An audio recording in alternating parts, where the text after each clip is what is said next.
నాగార్జున సాగర్ జలాశయం నిండు కుండను తలపిస్తుంది. శ్రీశైలం నుంచి భారీగా వరద పోటెత్తడంతో జలకలతో కలకలలాడుతుంది. ఎగువ నుంచి వరద ప్రవాహాలు కొనసాగుతుండటంతో రేపు గేట్లెత్తి కృష్ణానదికి నీటిని విడుదల చేసే అవకాశం ఉంది. నదికి నీటి విడుదల మొదలైతే పులిచింతల ప్రాజెక్టుకు నీరు చేరుతుంది. పులిచింతల్లో 45 టీఎంసీల నీటి నిల్వ సామర్థ్యం ఉంది. ప్రస్తుత వరద ప్రవాహం పరిశీలిస్తే పులిచింతల కూడా నిండి దిగువకు నీరు వదిలే వెసులుబాటు ఉందని జలవనరుల శాఖ ఇంజనీర్లు చెబుతున్నారు. దీంతో సాగర్ నుంచి సముద్రం వరకు నదిలో నీటి ప్రవాహం ఉన్నట్లయితే నదికి ఇరువైపులా ఎత్తిపోతల పథకాలకు నీటి లభ్యత పెరుగుతుంది.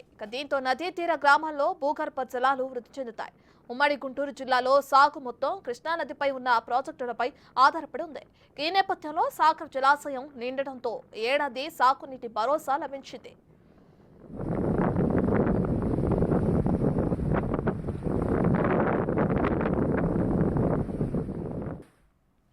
నాగార్జున సాగర్ కు 5,22,318 క్యూసెక్ల ఇన్ఫ్లో ఉంది.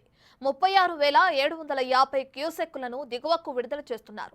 సాగర్ పూర్తి స్థాయి నీటి మట్టం 590 అడుగులు కాగా ప్రస్తుత నీటి మట్టం 572 అడుగులుంది. పూర్తి నీటి నిల్వ సామర్థ్యం 312.5050 టీఎంసీలు కాగా ప్రస్తుతం 261.3393 టీఎంసీలు ఉంది.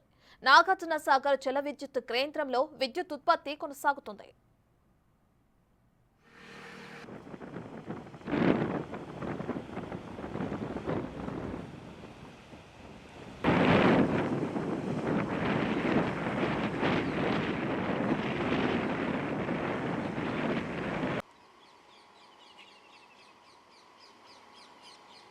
గతేడాది సాగర్ జలాశయానికి నీటి చేరిక లేకపోవడంతో నిల్వ ఉన్న నీటినే తాగునీటి అవసరాలకు వాడుకున్నారు.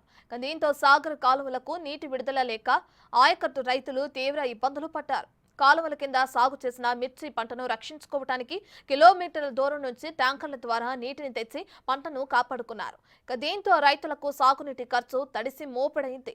కొందరు రైతులు సాగునీరు లేక మాకాణి భూముల్లో పంటలు సాగు చేయకుండా బీడుగా వదిలేశారు. భూగర్భ జలాల లభ్యత తగ్గి వేసవిలో ఉద్యాన పంటలు ఎండిపోయాయి.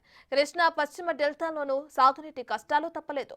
రైతులు మురుగునీటి కాలువలో నీటిని తోడి వరి పంటను అందించారు.